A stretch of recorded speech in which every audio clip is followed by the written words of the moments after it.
보통 우리 몸의 감각을 느끼는 기관을 말할 때는요, 우리 시각, 청각, 후각, 미각, 촉각 이렇게 해서 보통 오감이라고 말하죠. 이때 가장 예민한 기관이요, 시각이라고 합니다. 왜냐하면 우리가 어떤 정보를 우리가 수집을 할 때 100이라는 정보에서 보통 시각이 87%를 인지한다고 합니다. 그래서 보는 것이 중요하기 때문에 무엇을 보느냐가 우리 그리스도인에게는 더더욱 중요한 것입니다.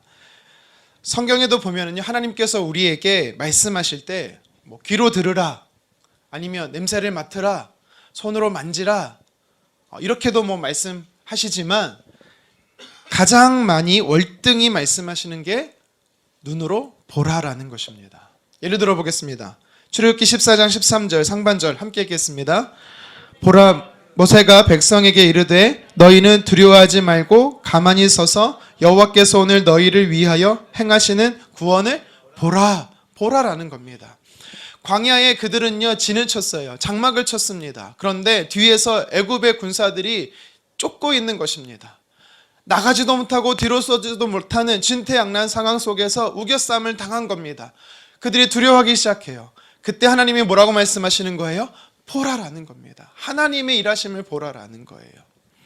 열왕기하 6장에 보십시오. 엘리사 선지자를 죽이기 위해서 아람의 군사들이 엘리사 선지자가 있는 도단성에 찾아왔습니다. 그리고 둘러싼 거예요. 이 모습을 보았던 사환은요, 굉장히 두려움 속에 빠집니다. 그 두려워하는 사환을 보고 엘리사 선지자가 뭐라고 말합니까? 눈을 열어 보라. 우리와 함께하는 무리들이 더 많다. 우리 같이 한번 말씀 읽겠습니다. 열왕기하 6장 17절입니다. 여호와여 원하건대 그의 눈을 열어보게 하소서 하니 여호와께서 그 청년의 눈을 여심해 그가 보니 불말과 불병거가 산에 가득하여 엘리사를 둘렀더라. 아멘. 보지 못할 때는요, 문제가 보이는 겁니다. 아람의 군사들밖에 보이지 않았어요. 그런데 하나님께서요, 믿음을 주셔서 믿음의 눈을 열어 보니까 하나님의 불말과 불병거, 마하나임의 하나님의 군사들이 보이기 시작하는 겁니다. 이 밖에도 성경의 많은 부분에서 보라고 말씀합니다. 창세기 28장 13절 또 본즉 여호와께서 그 위에 서서 이르시되, 민수기 21장 8절입니다. 보면 살리라. 시편 46편 8절 같이 읽습니다. 와서 여호와의 행적을 볼지어다. 보니, 본즉, 보면, 볼지어다. 모두 보다라는 뜻입니다. 우리가 보게 될 때 하나님의 역사하심을 경험하게 되는 겁니다. 그래서 보는 게 중요해요.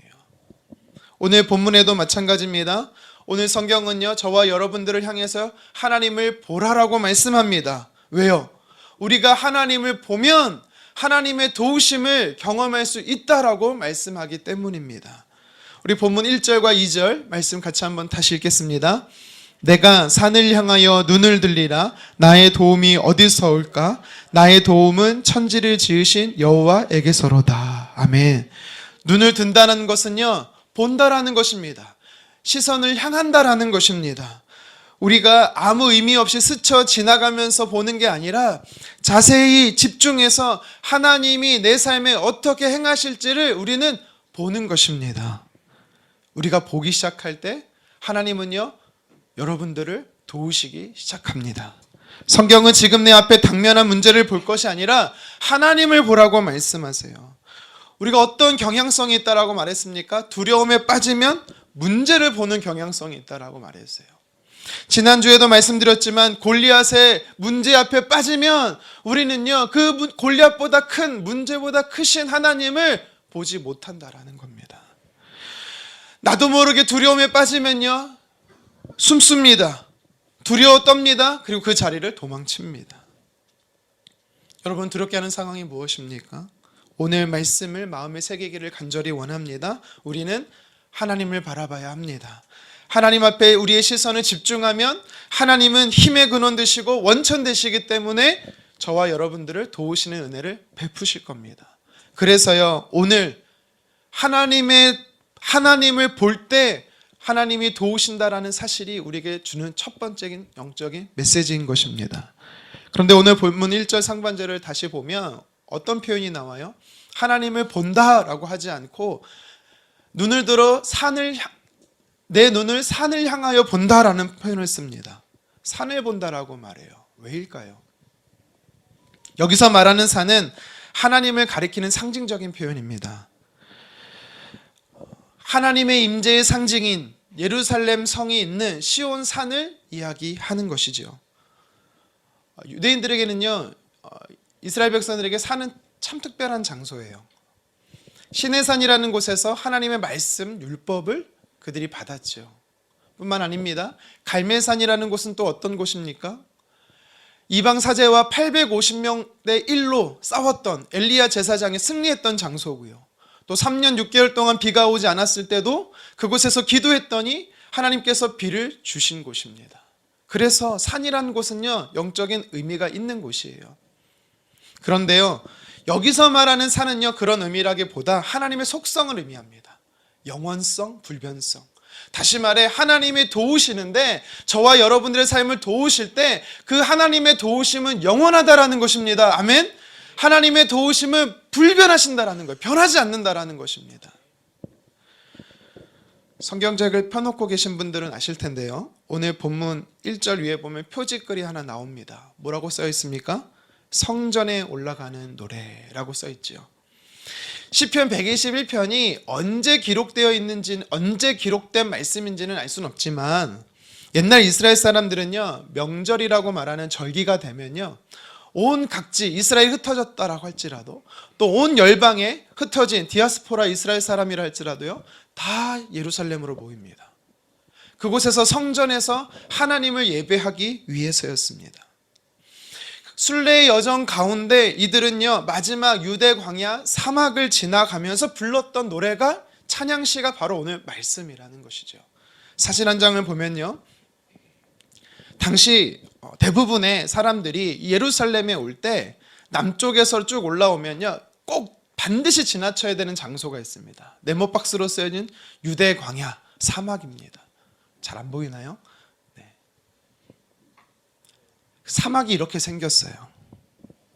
우리도 2년 후에 성지순례 가면 보게 될 겁니다. 예루살렘을 오르기 직전에 마지막에 통과해야 되는 곳이 어디냐면, 반드시 통과해야 되는 곳이 어디냐면 유대 사막 광야라는 겁니다. 뜨거운 사막의 열기를 참고 난관을 지나가야 한다라는 거예요. 이때 부른 찬양이 오늘 말씀입니다. 광야를 통과하는 순례자, 여행자들의 몸과 마음의 상태는 어땠을까요? 우리가 생각하는 우리가 생각하는 순례길로 생각하면 안 됩니다. 좋은 음식, 쾌적한 숙소 전혀 아닙니다. 당시 광야를 통과하는 여정은 매우 고되고 지칩니다. 힘듭니다. 한계에 부딪히는 상황에 맞닥뜨리게 됩니다. 그때 부르는 찬양이 바로 오늘 말씀이라는 거예요. 그 순간 하나님의 도우심을 구했다라는 사실입니다. 시인은 언제 하나님을 바라봅니까? 시인은 언제 산을 바라봅니까? 두려울 때입니다. 한계에 부딪혔을 때입니다. 다시 말해 저와 여러분들이 언제 하나님을 바라봐야 합니까? 내 힘으로 안 될 때, 내 한계에 부딪힐 때 우리는 하나님을 바라봐야 된다라는 사실입니다. 여러분, 우리가 언제든지 하나님 찾을 수 있을 것 같습니까? 아무 때나 하나님 찾을 수 있고 누구든지 하나님 찾을 수 있을 것 같습니까? 아닙니다. 성경은 오늘 뭐라고 말씀하십니까? 인간의 자신의 한계에 부딪힌 사람이 하나님을 찾게 된다라는 것입니다. 죄의 형태가 우리의 삶에 어떻게 나타나는지 아세요? 네가 할 수 있어, 너 혼자 할 수 있어 라고 그렇게 말합니다. 아니요, 끊임없이 죄는요, 내가 할 수 있고 나 혼자 할 수 있고 내 힘으로 해야 한다라고 말하지만 하나님은 우리에게 그렇게 말씀하지 않으십니다. 네가 할 수 없어, 하지만 내가 너를 도울 거기 때문에 넌 할 수 있어. 이게 성경이 우리에게 말씀하시는 방법입니다. 세월이 흐를수록, 시간이 지날수록 여러분 무엇을 느끼죠? 나는 할 수 없다. 내가 할 수 있는 문제는 거의 없다. 제가 청년 때요, 기도를 좀 세게 했습니다. 좀 고민입니다. 말해야 되나 말아야 되나. 1부 때 말했는데 별로 반응이 안 좋더라고요. 하나님, 저에게 이만한 사이즈의 교회를 주십시오. 제가 이렇게 기도했어요. 숫자는 안 말하겠습니다. CCC 창시자 빌 브라이트 목사님, YNM 세운 로렌 커닝햄 목사님, 또 세계적인 강사 빌리 그레함 목사님, D.L. 무디 목사님, 찰스 스퍼저 목사님, 힘듭니다. 하나님이 이분들을 쓰셨다면 나도 쓰실 수 있습니다. 내게 능력 주시는 자 안에서 내가 모든 것을 할 수 있습니다. 모든 것을 할 수 있다는 것에 방점을 잘못 찍었어요. 하나님이 능력을 주셔야 되는데, 여러분, 하나님 능력 주셔야 되는 거예요. 내 스스로 할 수 있는 게 아닙니다. 한계에 부딪힙니다. 제가 오래 산 건 아니지만 한 해 한 해 살면 살수록 제 가슴에 파고드는 울림이 한 가지 있습니다. 하나님 도와주세요. 하나님 나를 불쌍히 여겨주세요. 내가 할 수 있는 게 너무 없어요. 어제 눈이 많이 왔죠? 이번 주 목요일은 비가 하루 종일 왔었습니다. 당시 5시가 좀 넘은 시간이었는데요. 제가 6시에 약속이 있었기 때문에 시간이 촉박해서 해야 할 일들을 하느라고 제가 서둘러 차를 끌고 밖으로 나갔습니다. 주차장에서 시동을 걸고 시간이 너무 없어갖고요. 속력을 심하게 냈어요. 교내에서. 그러면 안 되는데. 그리고 정문에 다다라서 급하게 우회전을 꺾었습니다. 근데 그 순간 왼쪽으로 뭔가 검은색 물체가 확 지나가는 게 느껴졌어요. 마주오는 사람을 못 보고 제가 칠 뻔한 겁니다. 큰 사고가 날 뻔했습니다. 다행히 그분이 컴플레인 안 걸고 가시더라고요. 그래서 제가 교회로 나가서, 교문 밖으로 나가서 차를 잠시 멈췄어요. 그리고 기도했습니다. 하나님 감사합니다. 도와주셔서 감사합니다. 근데 순간 눈시울이 좀 붉어졌습니다. 큰 사고가 날 뻔했는데 하나님이 막아주셔서 너무 감사해서 울컥했어요. 요 며칠 마음이 좀 무거웠습니다. 한 주 동안 기쁘고 좋은 자리라기보다 피하고 싶은 불편한 자리가 제 안에 계속해서 있었기 때문에 마음이 무거웠어요. 어떻게 해야 하나 계속 그런 생각에 있었습니다. 사실 전방 주시를 제대로 안 한 저의 잘못이 있었던 거죠. 근데 그때 하나님께 기도하는데 이런 마음이 들어서 울컥했던 거예요. 우강아, 걱정하지 마.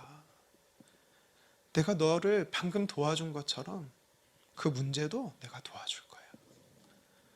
이런 마음의 깨달음이 오니까 왈칵 눈물이 나는 겁니다. 내가 잘할 수 있다라고 생각하는 것도 실수하고, 능히 할 수 있는 것에서도 실패하고, 잘못하고 틀어지고 사고도 날 수 있는데, 내가 할 수 없는 일을 마치 내가 할 수 있는 것처럼 무게로 십자가를 지고 있는, 하나님께 맡기지 못한 어리석은 내 모습에 하나님 앞에 참 부끄러웠습니다. 지난주에 제가 문제를 넘어서라 라는 제목으로 설교를 했어요.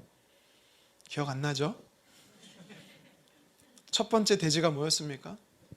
문제보다 크신 하나님을 보라. 그러면 우리가 문제를 넘어설 수 있다라고 분명히 제가 이 자리에서 여러분께 설교했어요. 그런데요, 저는 그 문제를 못 넘어서고 있는 거예요. 하나님이 보이지 않는 겁니다. 왜요? 문제가 너무 크게 보여서. 근데 하나님 말씀하세요. 아니야. 너의 도움은 너 스스로에게서 나오는 게 아니고 하나님은 내가 너에게 주는 거야. 너는 나를 보기만 하면 돼. 광야길을 걷고 있는 시인의 탄식이 이제 저의 탄식이 되는 겁니다. 이제 우리의 탄식이 되어야 되는 겁니다. 나의 한계를 인정해야 하나님을 찾을 수 있는 것입니다. 얼마나 연약한 존재인지, 내가 깨지기 쉬운 질그릇인지를 깨달을 때 하나님의 바라볼 수가 있는 것입니다. 나의 도움은 천지를 지으신 여호와 하나님께로 온다라고 시인은 고백하고 있습니다. 아무리 잘나고 유능한 사람이라도요, 반드시 도달하게 되는 한계가 있어요. 부딪히게 되는 절대적인 한계가 있습니다. 그때 우리는요, 하나님께 도와달라고 부르짖어야 하는 것입니다. 하나님을 찾아야 되는 거예요. 하나님 약속하셨어요. 찾기만 하면, 부르짖기만 하면 하나님 만나 주신대요. 하나님 도와주시겠다라고 약속하셨어요. 예레미야 29장 13절 함께 읽겠습니다. 너희가 온 마음으로 나를 구하면 나를 찾을 것이요 나를 만나리라. 아멘. 우리가 마음을 다해서 하나님을 찾으면, 내 믿음의 시선을 열어서 하나님을 바라보면 하나님 도와주신다라는 사실입니다. 그래서 오늘 시인은요, 나의 도움이 어디서 오는가? 라는 질문이요, 2절에 가서는 나의 도움은 하나님께로부터 온다라는 고백으로 변화된 거예요. 어떻게 해요? 그가 하나님을 바라봤더니 하나님의 도움이 그에게 임했던 것입니다. 여러분이 평소 의지하고 신뢰하는 도움이 될 만한 상황들이 무엇이 있습니까?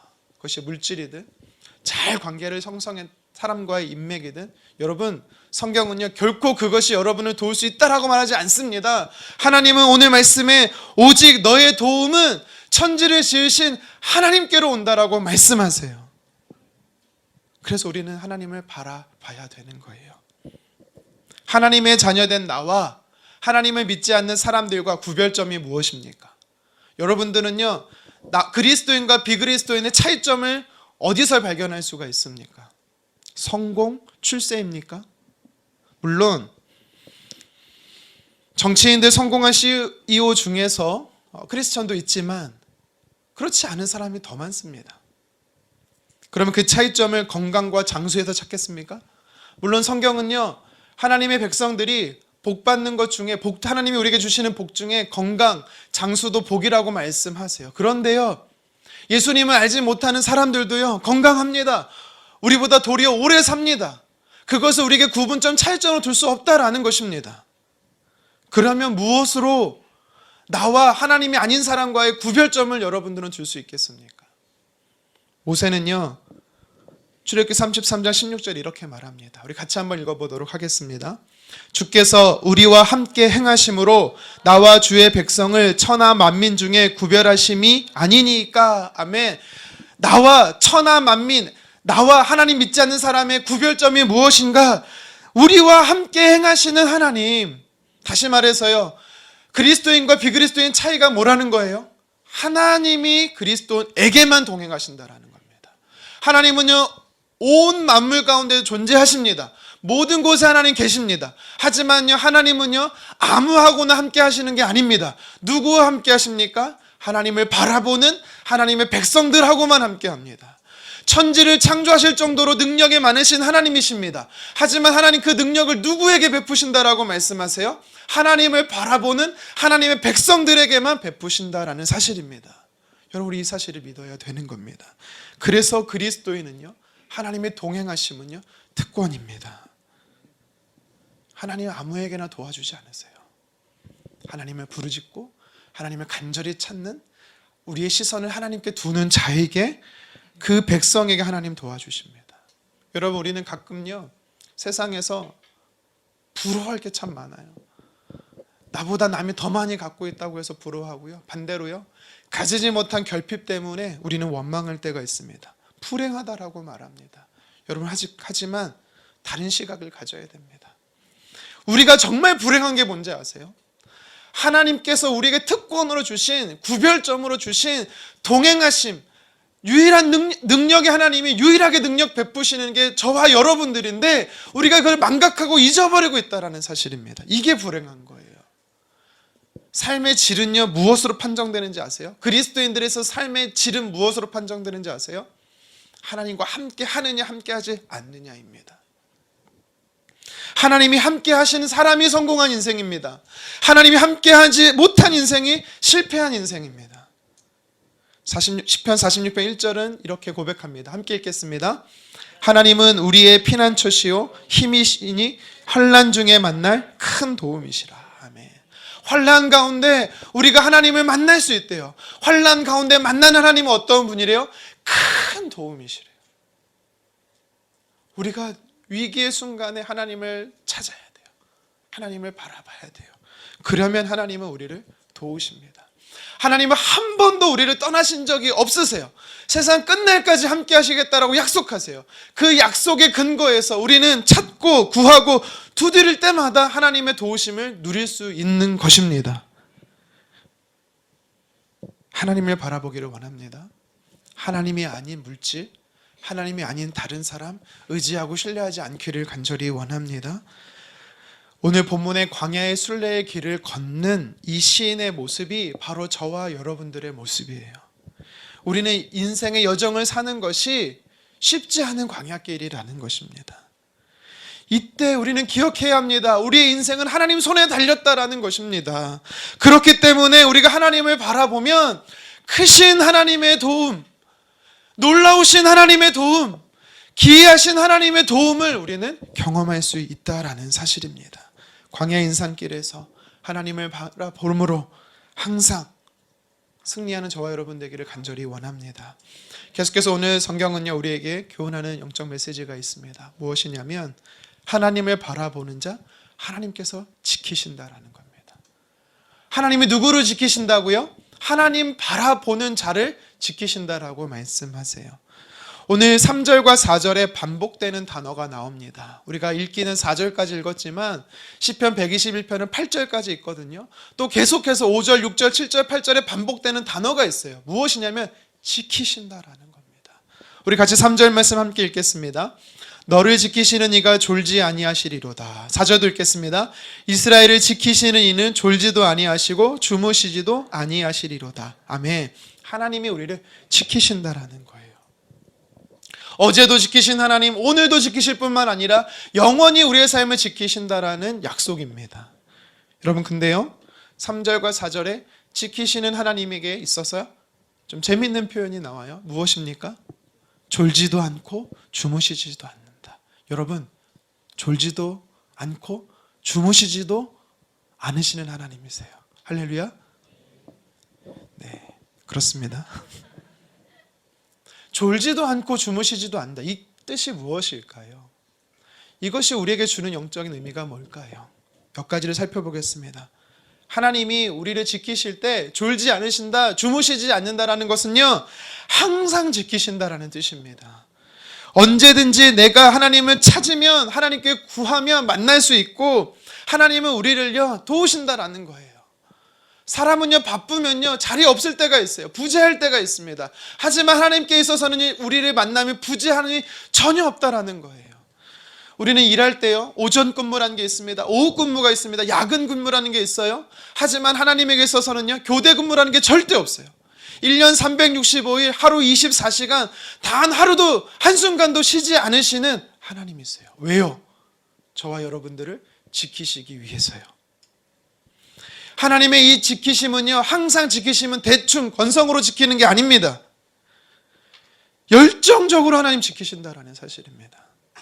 우리가 이렇게 생각할 때가 있어요. 내가 열심히 하는 거지.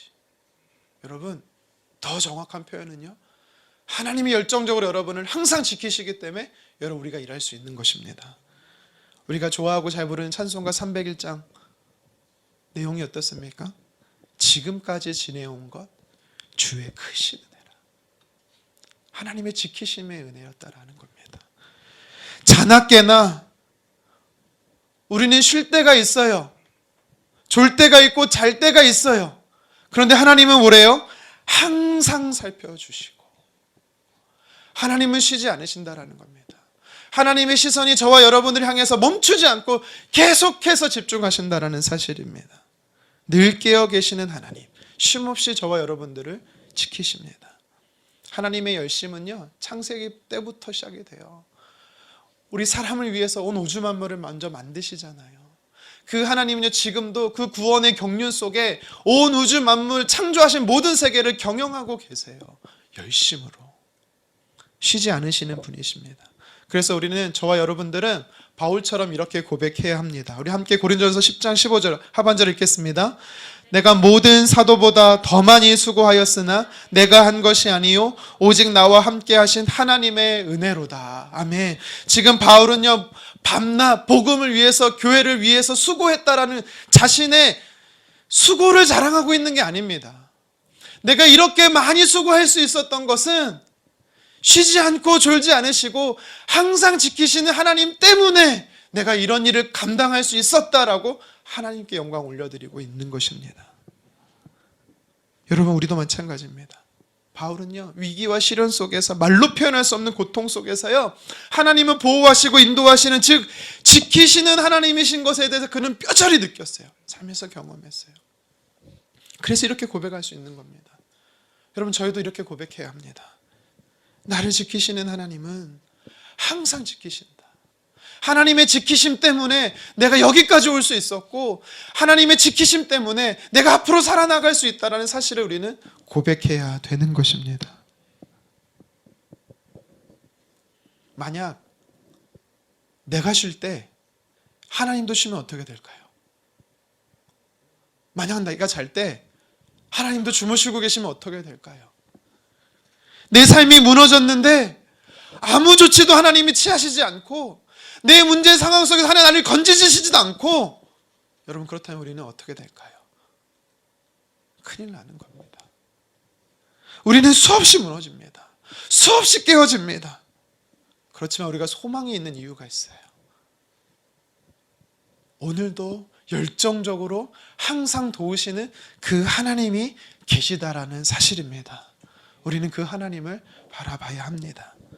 계속해서 오늘 성경에서요, 졸지도 않고 주무시지도 않고 지키신다라는 이 뜻이 우리에게 주는 의미가 있습니다. 하나님은 확실하게 지켜주신다라는 겁니다.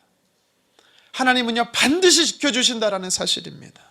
여러분, 우리가 의심할 때가 있어요. 내가 잘못을 하면, 죄 가운데 거하면 하나님 날 떠나고 하나님 날 도우실 수 없고 하나님 날 지키실 수 없다라는 의심을 합니다. 여러분, 아니에요. 하나님은 그때만 우리를 도우시는 게 아니에요. 야곱을 보십시오. 그가 범죄함으로 형에게 죽임을 당할까 봐 그는요, 도망치잖아요. 아무도 그와 함께하지 않습니다. 유일하게 야곱과 함께하는 분이 계세요. 누구세요? 하나님이세요.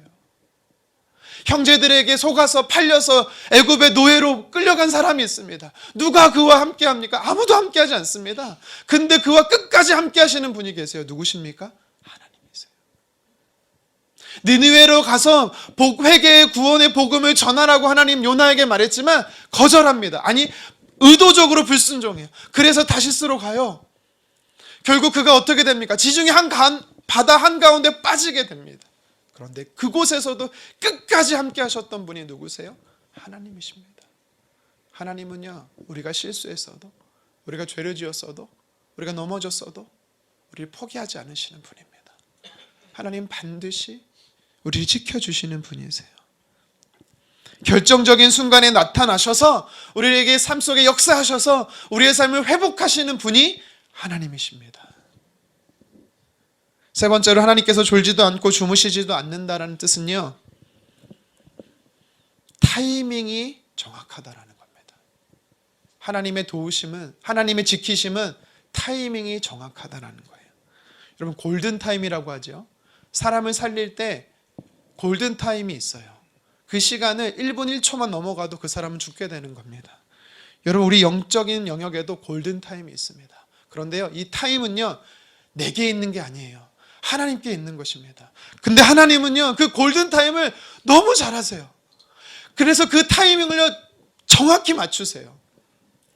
성경에 보십시오. 에스더에 보면 하만으로 인해서요, 에스더의 사촌 오빠이자 양아버지였던 모르드게와 유대 민족이 내일이 되면 모두 진멸하게 되는 상황 가운데 빠지게 되었습니다. 유대인만 보면 왕의 조서로 인해서요, 다 죽일 수 있었어요. 근데 그 전날 밤 어떤 일이 벌어졌습니까? 아하수에로 왕이요, 잠을 자려고 하는데 잠이 안 오는 거예요. 평소처럼 잠을 청했지만 잠이 안 오는 겁니다. 평소의 루틴과 다르게 그는요, 읽지도 않았던 왕의 역사실록을요, 가져와 읽기 시작했어요. 여러분, 그럴 때 있죠? 여러분, 잠이 안 오면 성경 읽으면 잠 잘 오시죠? 그것처럼 아하수에로 왕도요, 평소 딱딱해서 읽지도 않았던 역사실록을 가져오게 합니다. 그래서 읽으라고 해요. 그런데 그때 모르드게라는 인물이 나옵니다. 자신을 살린 모르드게. 내일이면 당장 죽게 될 모르드게인데 하나님의 골든타임은 명확했어요. 정확했어요. 하나님은 그를 살리기 위해서, 유대민족을 살리기 위해서 어떻게 합니까? 왕을 재우지 않는 거예요. 하나님은요, 평소 읽지 않게는 왕의 실록을 읽게 만드셨어요. 이게 하나님의 지키심의 방법이에요. 저와 여러분들의 삶에 하나님은 극적인 은혜를 베푸십니다. 히브리서 4장 16절 같이 한번 읽겠습니다. 그러므로 우리는 긍휼하심을 받고 때를 따라 돕는 은혜를 얻기 위하여 은혜의 보좌 앞에 담대히 나아갈 것이니라. 아멘. 하나님의 때가 있다라고 말합니다. 하나님의 도우심의 때가 있고 하나님의 지키심의 때가 있다라는 것입니다. 여기서 말하는 때는요, 하나님이 일하시는 때예요. 하나님이 역사하시는 때예요. 시적절한 때예요. 근데 우리가 충돌될 때가 있죠. 내가 생각하는 때, 내가 원하는 때. 근데 하나님이 역사하지 않아요. 그럼 우리는 어떤 마음에 또 잘못된 생각이 들어옵니까? 하나님 정말 날 지키는 거 맞아? 내가 어려울 때 하나님 어디 계시지? 하나님 숨으셨나? 왜 하나님 나를 피하시지? 왜 나를 도우시지 않지? 이런 거짓된 진리가 내 안에 꽉 차기 시작합니다. 하나님 내 삶에 포기하신 것 같고 하나님 내 삶에 일하시지 않는 그 생각이 들 때 여러분 믿음으로 선포하십시오. 하나님은 정확한 타이밍에 역사하신다. 나를 지키신다. 욥이 고난 당할 때 얼마나 힘들었을까요? 하루아침에 모든 재산을 잃고요, 모든 자녀가 다 죽었습니다. 건강이 사라졌습니다. 건강을 빼앗겼습니다. 얼마나 힘들었을까요? 답답했을까요? 하나님을 부르짖지만 하나님이 응답하시 않으니까 얼마나 힘들었을까요? 오라버니인 나사로가 죽게 되었어요. 예수님께 가서 도와달라고, 오셔서 고쳐달라고 마리아와 마르다가 요청합니다. 하지만 예수님은요, 가지 않으세요. 마리아와 마르다가 봤을 때 예수님이 얼마나 야속했겠습니까? 다윗은 왕의 기름 부음을 받았습니다. 당장 왕이 될 줄 알았어요. 하지만 어떻게 했습니까? 도리어 왕인 사울에게 쫓겨서요, 10수년을 도망자로 살아야 했습니다. 그때 그는 하나님을 향해서 어떤 마음을 가졌을까요?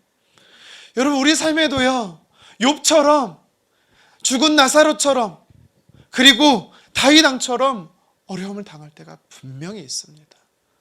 여러분 그때 하나님을 향해서 뭐라고 이야기하겠습니까? 왜 하나님 숨으십니까? 왜 하나님 도우지 않으십니까? 왜 하나님 피하십니까? 라고 말씀하시겠어요? 하나님은 정확한 시간, 정확한 때, 정확한 타이밍에 골든타임을 아시고 우리를 지키시는 분이십니다. 모든 것은, 내 삶에, 우리 삶의 모든 것은요, 하나님 시선 안에 있어요. 하나님 능력의 손 안에 있는 것입니다. 지금 나에게 벌어진 이 모든 일은요, 하나님 다 알고 계세요. 하나님 모르시는 것 같습니까? 아니요.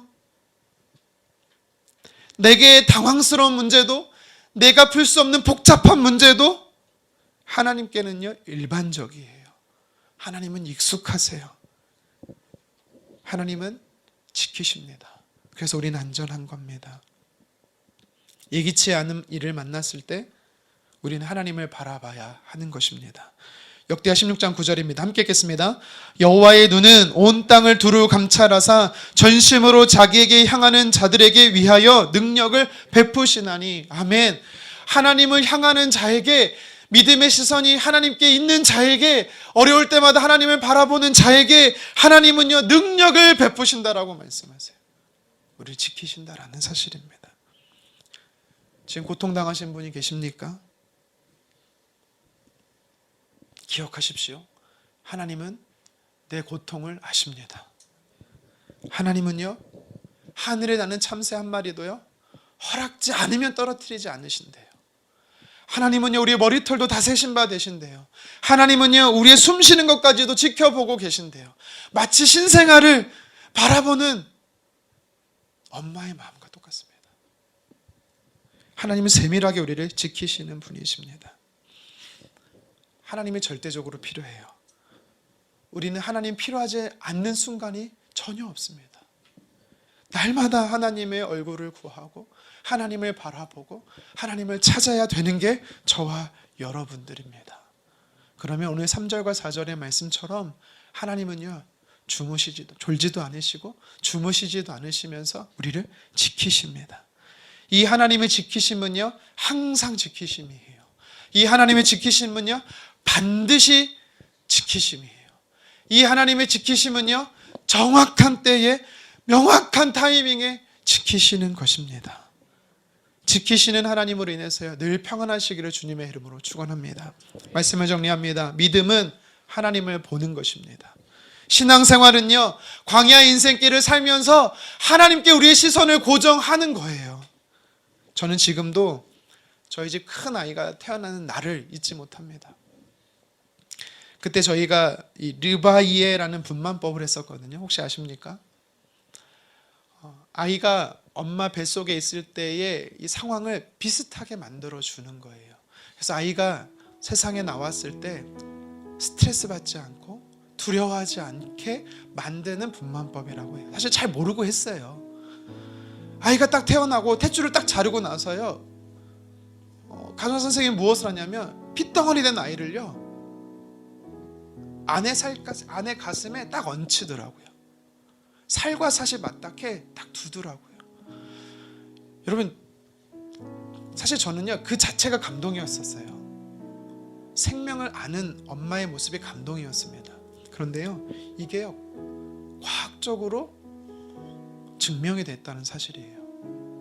호주의 한 병원에서 미숙아로 태어난 아기가 있었어요. 그런데 태어나자마자 20분 만에 죽은 거예요. 의사가 산모에게 첫 아이를 그 생명 핏덩어리를 주면서 죄송하다고 죽었다고. 산모는 이 아이를 안고 펑펑 우는 겁니다. 핏덩어리 난 아이를 안고 우는 겁니다. 그리고 간절히 기도하기 시작했어요. 그런데요 놀라운 일이 일어났습니다. 멈춘 심장이 다시 뛰기 시작하는 거예요. 그리고 이 아이가 살아났습니다. 연구하기 시작했어요. 이게 무슨 일인가? 연구 결과에 따르면요 신생아의 아이 배꼽에서부터 가슴까지 맨살을 엄마의 가슴에 밀착하고 있으면요 그 아이의 몸에 옥시토신이 분비된다고 말합니다. 이 옥시토신이 분비되면 이 아이를 안정된 상태로 유지하게 만듭니다. 고통을 완화시키는 호르몬이래요. 여러분 영적인 원리도 똑같습니다. 우리가 하나님 품에 안기잖아요. 나를 안으시는 하나님 품에 우리가 안겨 있으면요 우리 영적인 옥시토신이 생기는 거예요. 우리 삶에 안정감이 생기는 겁니다. 평안해지는 겁니다. 우리가 어떻게 하나님 품에 안길 수 있을까요? 하나님 품에 안긴다라는 게 무엇일까요? 오늘 말씀은요 하나님을 바라보는 것이라고 말합니다. 하나님을 바라보는 것이 하나님이 나를 안아주시는 겁니다. 하나님이 은혜 베푸시는 것입니다. 우리가 하나님을 바라보면 은혜를 베푸신대요. 어떻게 베푸신대요? 오늘 성경은 두 가지로 말하고 있습니다. 첫 번째는요 우리가 하나님을 바라보면 하나님이요 도와주신대요. 우리는 문제를 묵상할 것이 아니라 문제로 인해서 아직 일어나지 않은 미래의 것들을 염려할 것이 아니라 두려울 때마다 걱정될 때마다 힘들 때마다 하나님을 바라봐야 하는 것입니다. 그러면 하나님 우리를 안아주시고요 우리를 도와주십니다. 또 오늘 성경은 우리에게 도전합니다. 우리가 하나님을 바라볼 때 하나님은 지키신다라고 은혜 베푸신대요. 졸지도 않으시고 주무시지도 않으시는 하나님께서는요 우리를 지키실 때 항상 지켜주신대요. 반드시 지켜주신대요. 정확한 골든타임에 맞춰서 지켜주신다라고 말씀합니다. 우리는 인생의 폭풍이 몰아칠 때가 있어요. 비바람에 맞설 때가 있습니다. 때론 작은 빛조차 보이지 않고 어둠 속을 혼자 걸어야 할 때가 있습니다. 여러분 그런 순간이 있다면 믿음의 눈을 열어서 하늘에 계신 하나님을 바라보기를 간절히 원합니다. 우리가 하나님을 바라봐야 삽니다. 하나님을 바라보면 하나님은 도와주시고 지켜주시기에 광야의 인생길 넉넉히 걷고 승리할 수 있는 줄 믿으시기를 바랍니다.